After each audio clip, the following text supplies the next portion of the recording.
Hi, good evening. I'm here tonight to introduce our honored guest, Philip Goldberg. And so I've got a few little facts that I'd like to tell you about him as an introduction. He has written numerous books, and there are too many of them to mention up here. According to ChatGPT, the most popular one is American Veda, from Emerson and the Beatles to yoga and meditation. He has also published numerous articles in the Los Angeles Times, the Huffington Post, and various yoga journals. In addition to all this, he is a public speaker, workshop leader, spiritual counselor, meditation teacher, podcaster, and ordained interfaith minister. So he's clearly very busy. And he has a new book in addition to all that work he's doing. And the new book is Karmic Relief, Harnessing the Laws of Cause and Effect for a Joyful, Meaningful Life. And so we're very lucky to have him tonight. And I want to tell everyone that the bookshop will be open for a half an hour after the talk, so you can go get a copy of this book, and he will be there to sign it. So you have an opportunity tonight. All right, please welcome Mr. Philip Goldberg.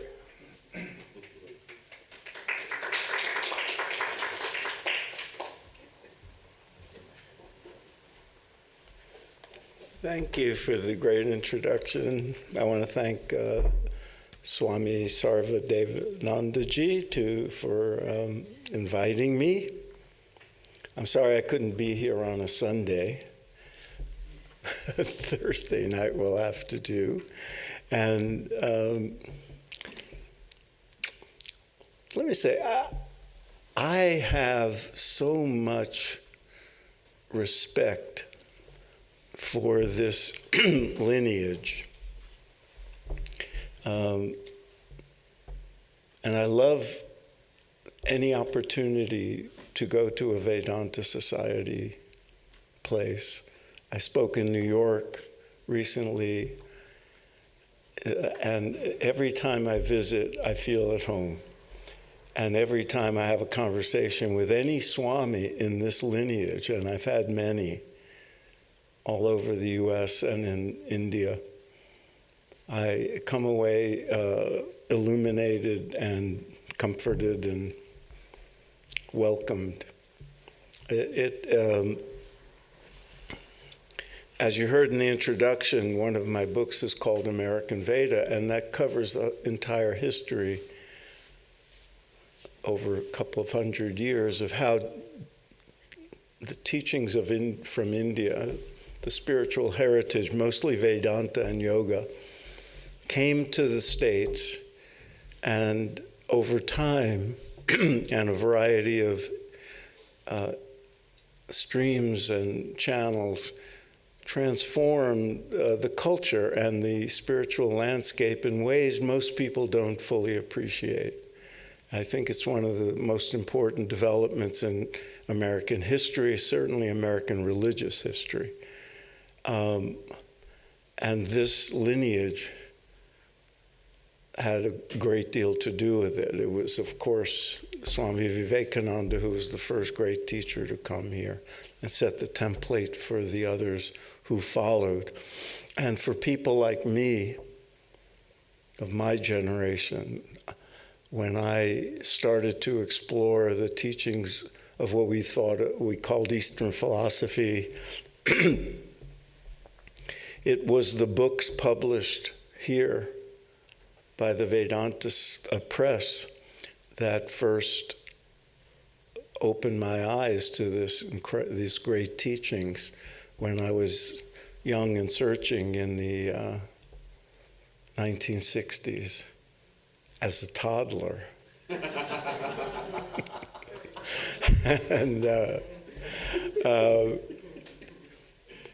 And in that search, there were these answers that made sense to me, whereas my exposure to religion prior to that left me,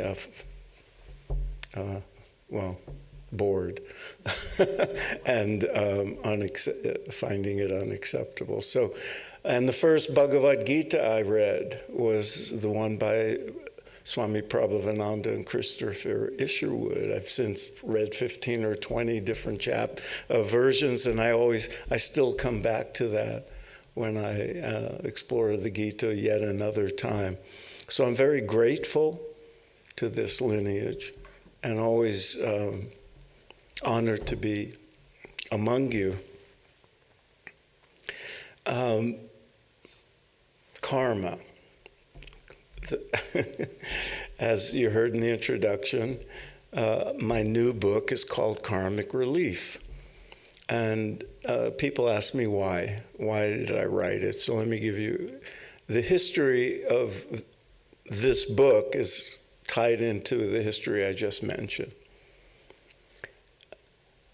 Over the years that I was observing the phenomenon that I wrote about in American Veda, this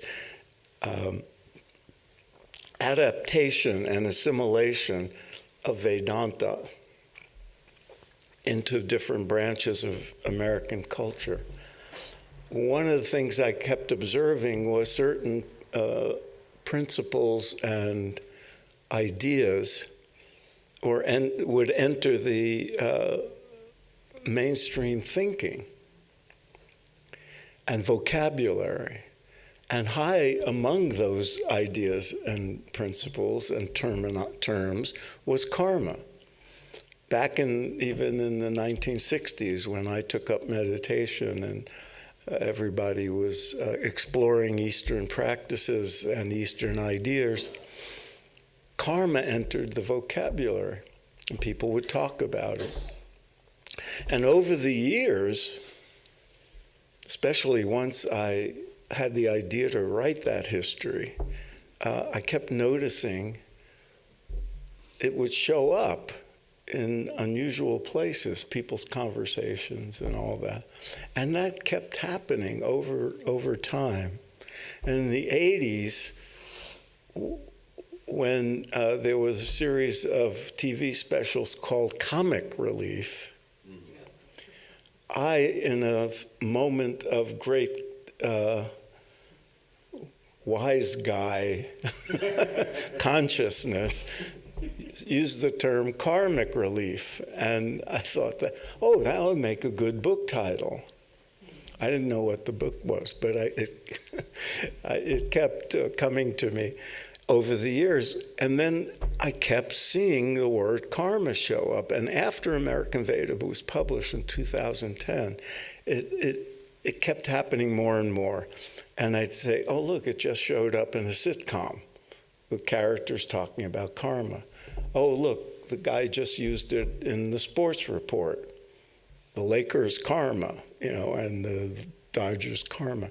And then it would be in the newscast, referring to a politician or something. And in popular music, going back to John Lennon singing Instant Karma back in the 70s, I did a search. There's over 150 songs with karma in the lyrics. And so at a certain point, I said, this is interesting, and I have the title. Maybe I should do a book about karma. But I've said that about a lot of books, and I just didn't do it for years. And every once in a while, my wife would say, you should do that book about karma. And my agent at the time, every once in a while, would say, maybe you should do the book about karma next, and then something else would happen. And then a few years ago, maybe 3, Taylor Swift recorded a song called Karma. I said, okay, that's it. Now I've got to do it. And part of it was, part of my motivation was that the word, people understood enough to use the term. It became a kind of shorthand for cosmic justice. And if you ask people who use the term what they think it means, maybe it's on their T-shirt. And there's a lot of T-shirts with karma in it. They'll usually resort to a cliche like, well, it means you reap what you sow, or what goes around comes around. The physicists or people who have taken a physics course might say every action has an equal and opposite reaction, applying that to human behavior. And they're not wrong in defining it that way.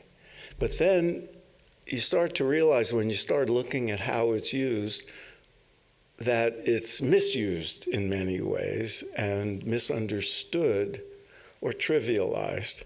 So that was part of my motivation, thinking I'll do some research and correct these misunderstandings. And I did, and I thought I knew a lot, and I guess I did, but in doing research, just to fine-tune my understanding, I had to wade through a lot of scholarly books, academic books. And one of them was the slim volume by Swami Maidananda, which you can get at the bookstore, and had some conversations with Swami Maidananda, who's a real academic. I just play one on television. I'm not an academic, and I joke with my academic friends that, but you can read my book because I'm a professional writer. They're just academics writing, and they write in academic language. And one of the interesting things is there's much more variation in the nuances of how karma is understood and how it relates to rebirth and the categories of karma and some of the nuances within Hinduism, within Buddhism, across the Indic traditions, much more variation than I would have thought. But definite agreement on the core principles. So I did this research, and I wanted to focus a little bit with you tonight on some of those misunderstandings and the way the term is misconstrued, not because you may be among the people who misunderstand, but because you will run into people who do. The first that I noticed all the time is when you hear people using the term karma, usually in conversation or a news report or something, usually they're referring to what we would think of as bad karma. They only use it when something bad happens. Oh, my karma. Why was this my karma? Or, well, that's bad karma. Even the popular songs, Taylor Swift and Alicia Keys and some of the others, the popular songs are usually, you done me wrong, now karma's going to get you. And that's the way it's used. And so I often have to tell people, no, karma applies to the good stuff too. It's everything. And because people will use it in limited ways. Something happens, oh, it must be karma. Yeah, but ordinary stuff is karma too. And the good things are karma too. And the blessings are karma too. It's not just when something bad happens. And it's like, we only think of gravity when something falls, but gravity is operating all the time, and karma's like that. And it's not about retribution. It's not about punishment. And I think people in the West are very prone to thinking in terms of rewards and punishments. Once upon a time, we were a nation ruled with the rule of law, and so we're used to thinking that way, a judicial system where people win lawsuits, lose lawsuits, they're punishment is doled out by a judiciary. And in the religious aspect of the West, the Judeo-Christian tradition, there's this judgmental deity image doling out rewards and punishments. And it became very clear to me after a while that's a mistake. And in my conversations with Swami Maidananda, he pointed out that this tradition would think of karma as an evolution, in an evolutionary way, as a system of learning and growth and spiritual development. And so I came to think of it as more of an educational model, where a karmic law doesn't dispense rewards and punishment. It gives us lessons to be learned. And I think that's a much healthier way to think about karma, because it puts responsibility back on us. And that's another part of it. It's often mistaken for fatalism or predestination. It was Swami Vivekananda who said that karma is the eternal assertion of human freedom, and that our thoughts, our words, and deeds are the threads of the net which we throw around ourselves. And a net could be comforting and protective, or a net could be binding, and it could be. And all karma is binding. Even the good karma is binding when you dig deep into the understanding in the Vedantic tradition. So we have free will. It rests on the assumption of free will and of personal responsibility. And that's often missing when people talk about karma. It's often thought of as fatal, what we in the West would call fatalism. And if we think of laws of karma in the same way we think of the laws of nature that are discovered in science, then we think not in terms of rewards and punishments, but of just cause and effect, of consequences, of results, without the overtone of good and bad, reward and punishment, good and evil, and so forth. Just consequences, like consequences coming back to us for what we do. The another aspect of it, as just indicated by the quote from Vivekananda that I mentioned, is it's not just what we do. We think of karma as we perform an action, that action goes out, somehow comes back to us in some form in the future.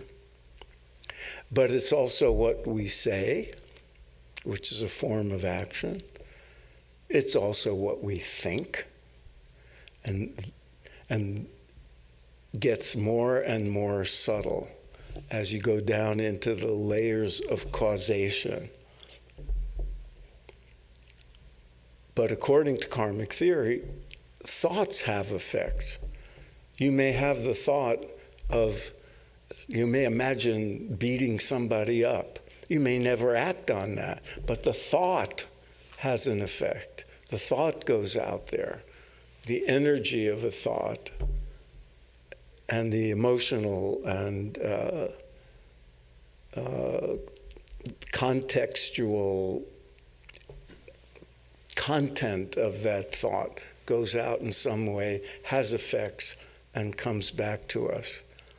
And the karma of harboring that kind of anger and resentment and cruelty and of thinking has an immediate effect on us. Any psychologist will tell you that. But it also has karmic consequences. And even more subtle than thought, there's a lot of discussion in the literature about intention and what yogis would call sankalpa, and the art of monitoring thought processes and understanding our motivations and our intentions and changing them if they're likely to lead to unwanted consequences. Making sure our intention before we do things is of noble aspiration and of have I gone on too long? And this is one of the things that's very interesting. I'm going to digress a minute, but these layers that constitute our individuality, we talked about action, speech, thought, intention, and even deeper, what you might call state of consciousness, our character, our fundamental character. All these layers are greatly appreciated in the Hindu and Buddhist traditions.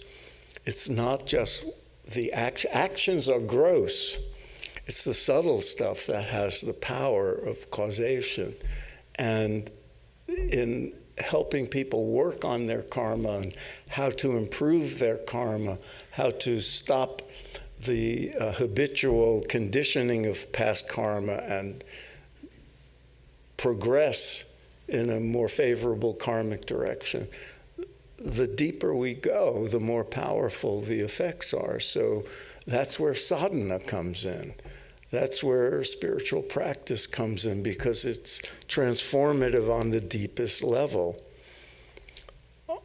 And if the practices are deep enough, they transcend karma. They transcend karma, and in the event of what we call samadhi or turiya, that's beyond the realm of karma. That's the tattvam asi aspect of life. And bringing that into play in our actions and our speech and our thoughts is transformative. But in the analysis of karma alone, taking those deeper levels into account is terribly important, because you can do the same thing but with different intention, and that's going to produce different karma. If you have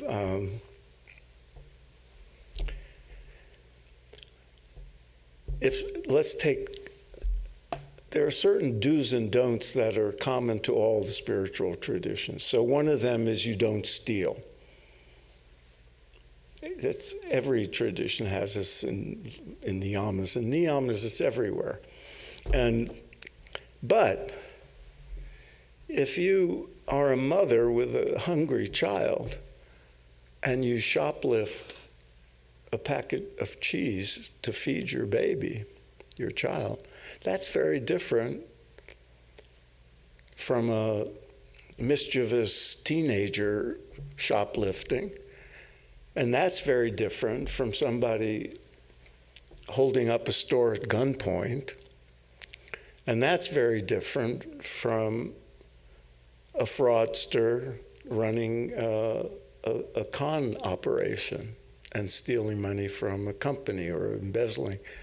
All theft, all thou shalt not steal, but very different intentions, very different contexts. And those are things that have to be, that the East is exceptionally good at analyzing and explaining.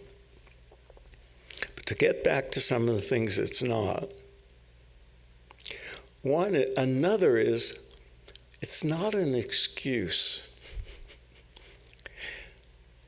If you travel in the kind of circles I do, and some of you do, you probably, when something bad happens to somebody, you'll hear people say, well, it's the karma, right?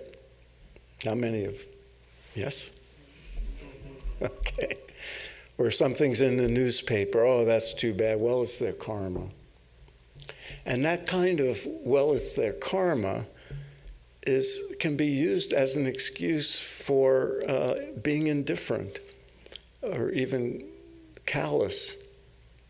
And, you know, I have to say this, even in India where these teachings were born, there's a long history of that in the caste system of, you know, I've been in affluent homes in India and the staff is terribly mistreated, but it's their karma. They're in that position because of their past lives and the things they did. So it's appropriate for me to mistreat them in this way. They wouldn't say mistreat them, but to treat them in this way, because that's going to help them get over this karma. And I've seen people when there's great suffering, say, well, you know, it's their karma. I should not intervene. And I have to tell you, I've heard it so many times that by now it really bothers me. It really annoys me because I think, well, yes, it's their karma, but it's also their karma, their good karma, that we know about their suffering and are in a position to help them. And if you know about someone's suffering, then it's your karma to have that knowledge, and now you have to make a decision. What are you going to do? If you say, I'm not going to do anything to help, that's one choice. If you decide to help, that's another choice. And so the karma produced by being callous and indifferent is very different than the karma that's produced if you care and are compassionate and try to help. That the suffering person's karma is still the suffering person's karma, but now it's your karma because you're aware of the suffering and you're choosing not to do anything about it. My friend Kyoko, sorry Kyoko, has a program called Yoga Gives Back because she's very grateful to India for the teachings of yoga that have changed her life. And so she does work to raise money to help people in India in various ways. Somebody could have said, well, those poor people in the villages, it's their karma. No. But you get my point. The other is, and maybe this is the final one, people have a tendency to, when something happens, if they are acquainted with karma, to try to speculate on what happened in the past to cause the present moment. Oh, your house was broken into, you must have been a thief in a past life. You had a car accident, somebody hit you, you must have done, hit somebody, driven carelessly in the past and caused an accident. It's not that simple. Very, very hard to attribute. I mean, sometimes you can. Insult somebody and they get angry with you, that's a clear cause and effect. But most of life is much too complicated. But people want to think in simple ways, and so they speculate. Or they agonize. What did I do in the past to cause this? Well, it may not have been one thing. This person lied to me. Did I lie to somebody in the past? Well, maybe not, but maybe it did something else deceptive, or maybe it was a lot of little things that somehow came together. There's a passage in the Bhagavad Gita where Lord Krishna says to Arjuna that the ways of karma are unfathomable. And the different translations may be difficult to comprehend or impossible to understand. And I've taken that to mean karma as a principle is easy to understand. It's the laws of cause and effect. But the details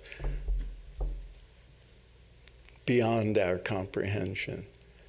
And so it becomes a waste of time and energy to speculate. And the speculation about past karmic effects and trying to predict future karmic effects, all that takes place in the present. And we have to react to the karma that comes our way in the present. And how we react will determine karma going forward. It's impossible to go back into the past in those granular details. It's incomprehensibly complicated. And the metaphor I came up with was, I keep using physics, and he's going to bust me afterward for misusing it. But if you drop a pebble into a still pond or stone, I'm sure a scientist could predict how the ripples are going to go to the shore and then come back, what the amplitude would be, what the timing would be, and all that. But if you drop a handful of stones in, and other people are throwing the stones in, it becomes an incomprehensible chaos of causes and effects. And life is like that. So those are some of the ways I've seen it misunderstood and misused, and I did my best to correct those misunderstandings and to discuss the various ethical codes of conduct that come out of the traditions that recognize karma. And one of the things I noticed is, you're familiar with the yamas and niyamas in the Yoga Sutras, and there's equivalents in Buddhism and various precepts and stuff. And I used to think of them as do's and don'ts, as codes of ethics. But when you look at them, it's fascinating because they're not all do this and don't do that. Some of them are be this way, be this, be that, don't be that way. They're about character traits, and they're about shifts of consciousness that give rise to our thoughts and our behavior. It's not just about outer behavior. So the traditions, the Vedantic and yogic traditions and the Buddhist traditions, they recognize these layers of our being, and they call upon us to work on ourselves on all those levels. It's not just don't kill, it's don't do harm. And it's not, and then there's be serene. And other injunctions like this. And you think, that's not a behavior.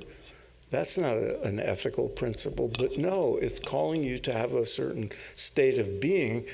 And you realize after a while that the goal isn't just to get us to act in ethical ways and to refrain from acting in unethical ways. It's calling on us to transform our consciousness so that acting in karmically beneficial ways for ourselves and the others becomes the default setting. It's like resetting your GPS into your internal GPS, so it guides you in the right direction, in the direction of goodness. Because most of the time we think and act and speak without thinking about it. We just, thoughts arise, we act, we speak, we do what we do. But if our default setting is pointing us toward goodness, toward the compassionate and the kind and the loving, as opposed to the selfish and the cruel and the vindictive, then we'll be generating better karma spontaneously without having to think about it every minute of our lives. And that's so those are some of the thoughts I came up with in the course, or not came up with, but part of my research and part of my learning and part of my motivation for writing the book. There's so much more to be said, but I think I enjoy the conversation more than the lecture part of the program. So maybe we can break. And I know. We're going to sell books in the bookstore, and I have it on good authority that it's very good karma to buy it. And just to prove that I didn't say that in a self-serving way, I highly recommend buying Swami Medhananda's book as well. They're complementary. Can we open it up? Oh, one thing. Oh, never mind. Let's save it. Thank you, Philip. In your book's title, there's a second part to the title, which is something about attaining peace and fulfillment in life, or something. Harnessing the laws of cause and effect for joyful, fulfilling life. Joyful. Yeah. Can you address that part of it? How you present karma as a tool for attaining a joyful, fulfilling life? Well, it's because I'm not an academic. I am called upon to write practical books. The publishers insist. So there's a lot of good advice in there, but I drew it from the namas and the niyamas and the paramitas of Buddhism, the traditions that take a karma as a foundational given. And so in their precepts and guidelines for behaving in the world, karma is understood. You're creating better karma. There's a lot of suffering, and some of it in people's lives keep happening. And any psychotherapist will tell you one of the things they work on is getting people to stop doing the things that cause them pain and suffering, and through bad habits. Well, another way of looking at that is to ameliorate the effects of bad karma from the past. What do you do when... I say in the book that everything we do, every action, is like sending a self-addressed stamped envelope out into the world, because it's going to come back in some way or another.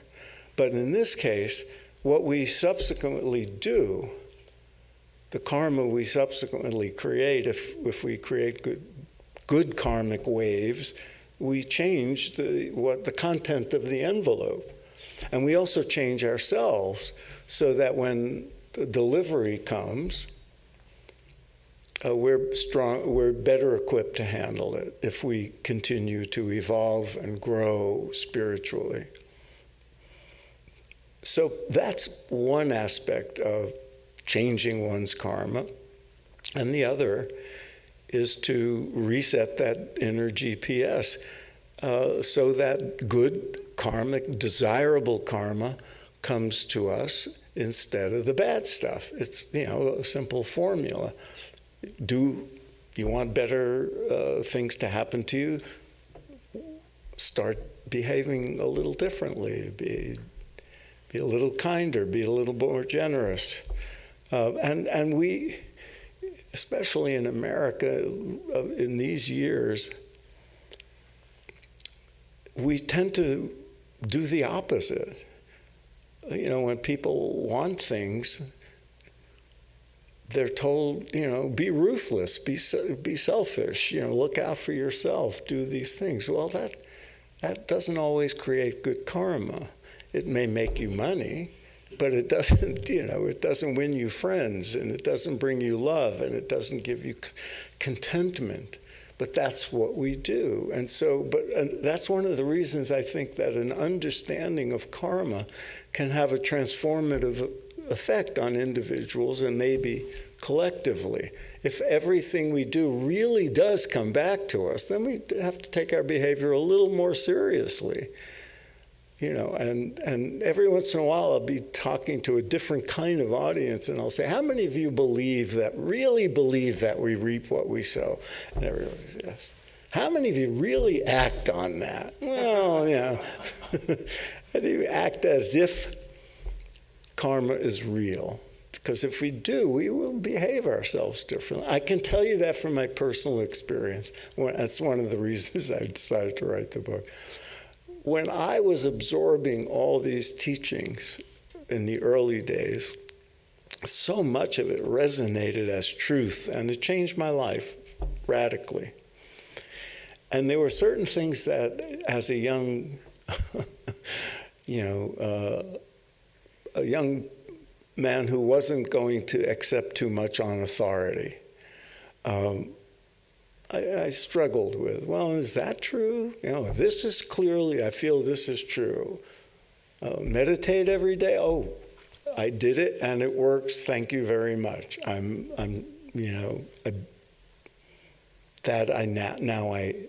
a form of knowledge. Other things, karma had trouble with.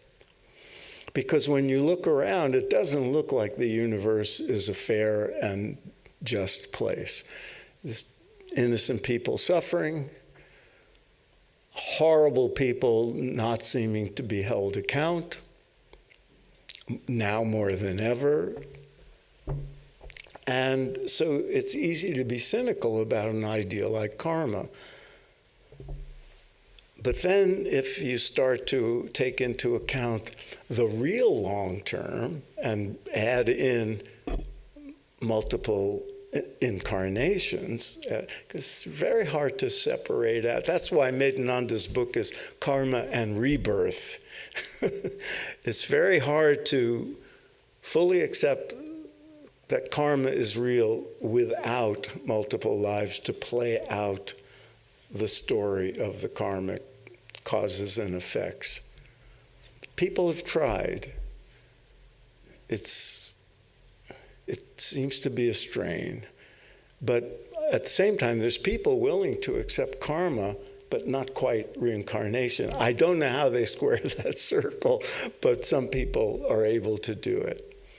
But in any event, I had a lot of trouble with that. And over time, I said, well, I can't really prove that karma is real. But as I grow and as I evolve and as I learn, the more it feels like it's true. And I know that part of that is wishful thinking because we want the world to, we want justice to play out in the cosmic sense. We want it to think there's fairness. And ultimately, I came down to, as a rational person, and I think of Vedanta as a supremely rational set of teachings. I said, well, I can't prove it. I lean in that direction. It feels right. Similarly, reincarnation does. But if you know what Pascal's wager is in the history of Western thought? Oh, well. Pascal was struggling, like a lot of Western philosophers, with whether God exists. And he ultimately came out with this explanation of his famous wager, that if he acts as if God is true, God exists, it's a better bet than to act as if God doesn't exist. And I came to the same conclusion about karma. It's a better bet if you lean in that direction and give it the benefit of the doubt, you suddenly, I noticed this over time. When I remember, oh wait, well, what about karma? Oh, I'll make a different decision, right? A better decision, one that would be kinder and more beneficial and so forth. So I feel like my job is not to convince people that karma exists, but at least to get them to act as if it does. And because you have a better life and you do more good, you do better for others if you understand cause and effect and act accordingly. Hence, that's a long answer to the subtitle question, but that's essentially what I had in mind when I came up with it. You're happier when good karma comes back to you.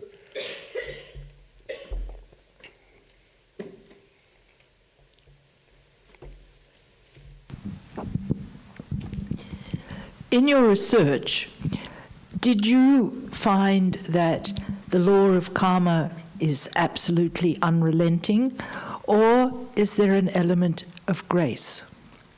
And if so, how does grace feature with your research on karma? Thank you.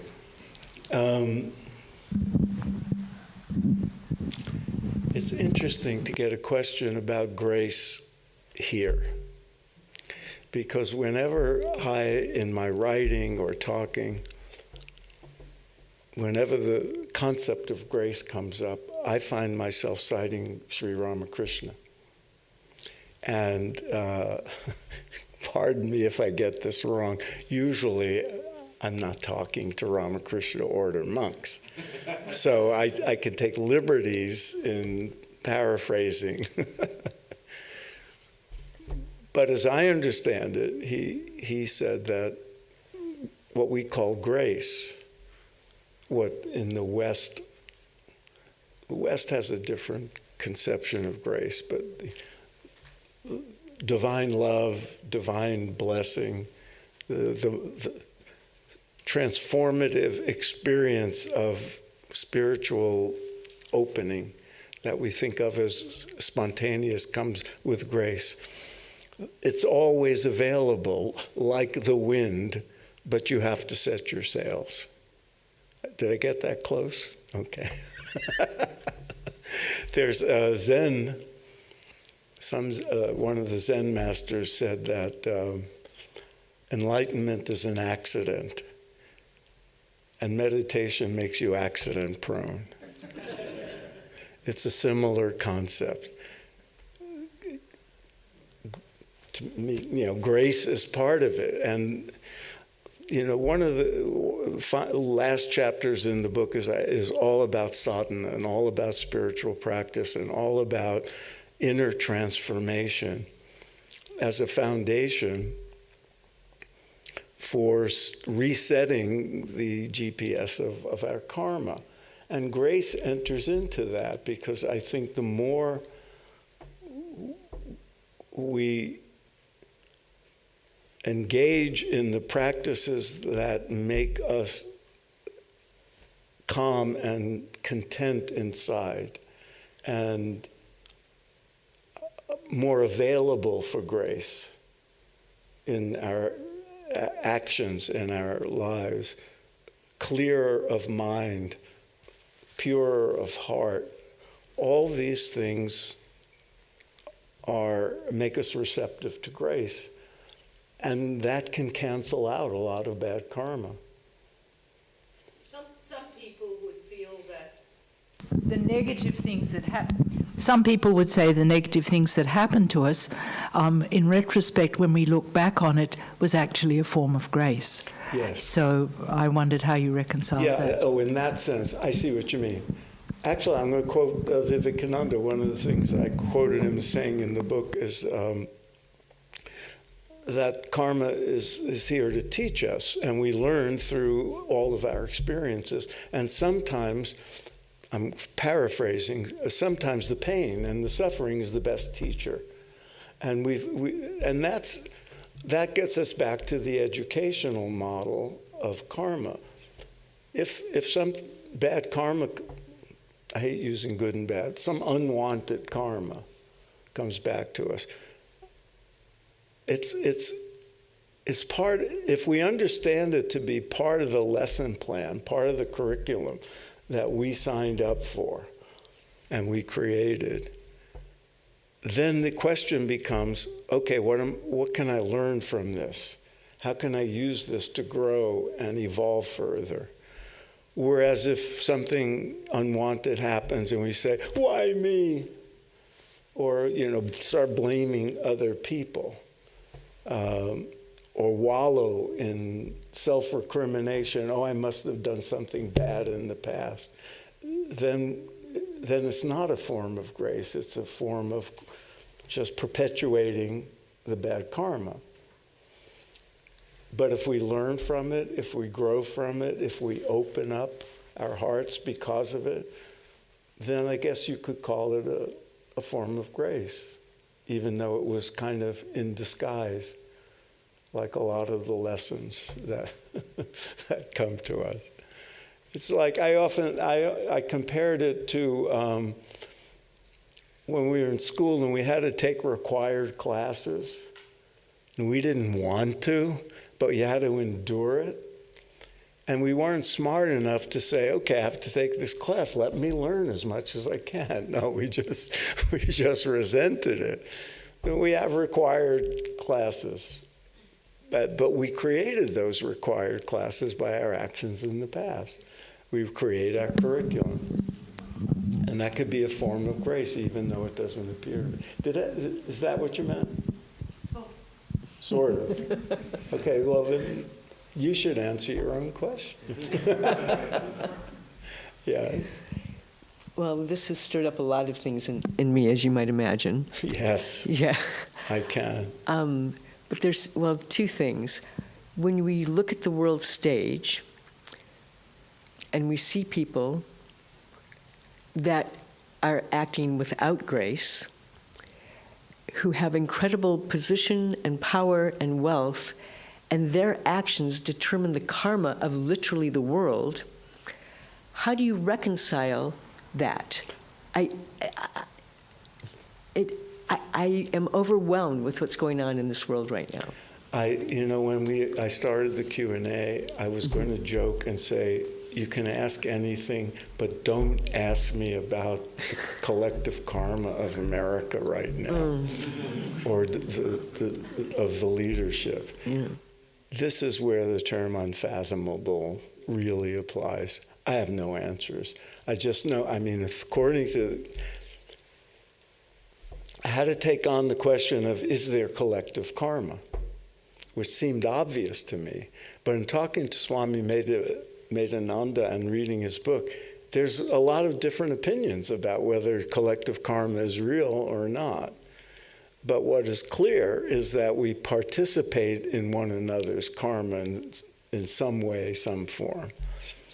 And if we take it literally, in some way, each of us contributed to the collective karma that's now manifesting in America, to lesser degrees.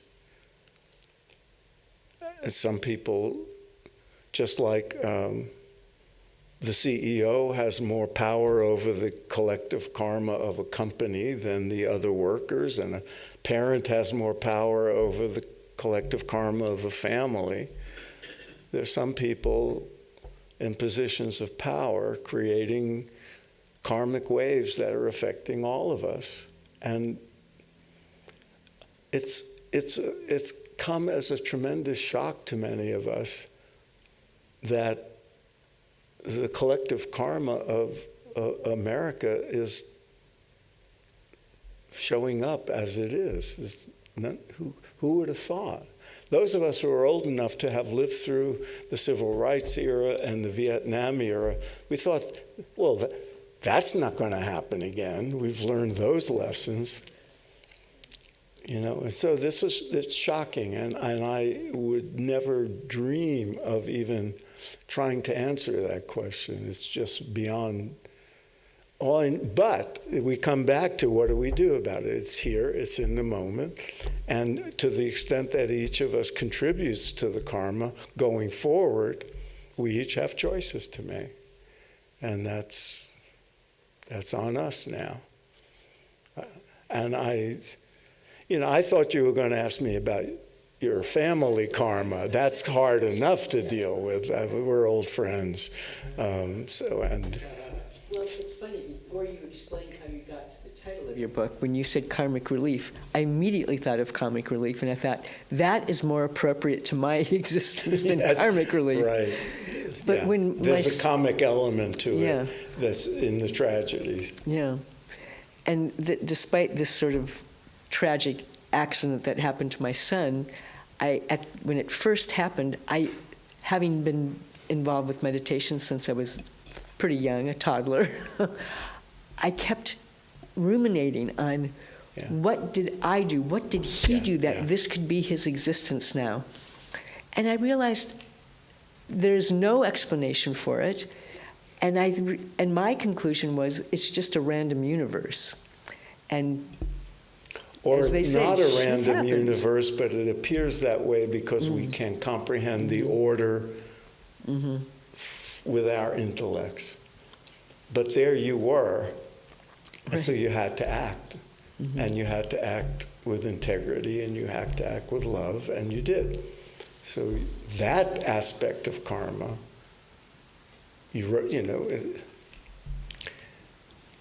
Dharma enters into it too, and that's another story for another time, I guess. But acting in a way that's consistent with our svadharma, is a critical aspect of creating better karma. And those of us who do understand that, I think. And there's a certain grace in what you've been through if you're, I know. Thank you so much for this lovely talk. And it seems to be I'm inspired by Mataji's question and your question and statement, kind of inspiring me to remember the old adage, well, more like a modern adage, but that 20% of people who are consciously aware of their own connection to their karma, to their own awareness of them, their own sense of action within the world influencing, how much of that as a collective karma do you believe is actually transformative? Does it need to be conscious? Or can it simply be an individual experience of further development and spiritual growth? I didn't get the 20% part. 20% of that's all that it takes to influence transformation within a collective. I'm not sure I understand the question, but because I don't know that these things can be quantified. But maybe you could rephrase it, because part of this is I have hearing problems, so I didn't get everything you said. So just that it takes a small number of people to influence larger change, like the butterfly effect. Yeah. Right, I've heard that too. Right. There's studies about that, but they're limited because there are studies about social change and how a shift in the attitudes of a certain small number of people or activism by a certain percentage of people can have a multiplier effect.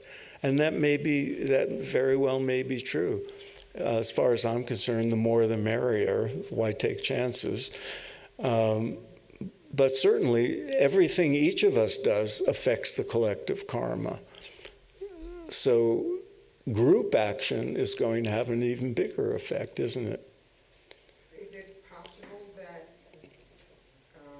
as Mataji was saying, that the negativity that America is experiencing now is, let's say, that it's peak level of negativity, and it's enough for people to feel or be forced to confront the collective process that we came to this point and had to develop. I hope so. I don't think any of these things are guaranteed. I've been hearing spiritualized predictions about a new age for 50 years now. And some of the, every once in a while you think, okay, well, if a new age is coming and we have to have a certain destruction and all that first, well, nothing's guaranteed. Maybe we just have to help it along.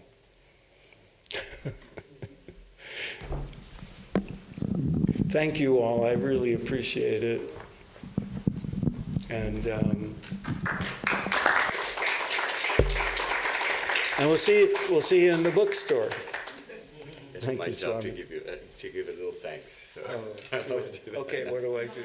You're good. Yeah. For people who are watching this on YouTube, you can get the book from Vedanta catalog. So the book is available at the Vedanta catalog. Thank you so much, Philip, for a beautiful talk, touching on your book, which I look forward to looking into more deeply. I mean, I haven't seen it yet, but I look forward to seeing it and getting into it. And that's a wonderful approach to first addressing the misconceptions about karma and deepening the reader's understanding of what karma is, and then how to understand it as far as in a practical way. So I love that about your book, and at least of what I've heard. But I also wanted to say, since it's my job to thank you for coming here, I really want to thank you for your book, American Veda. It's a tremendous book, and for years I felt like, what are we doing here in Vedanta Society? There's no influence. Are we having any effect at all on the world?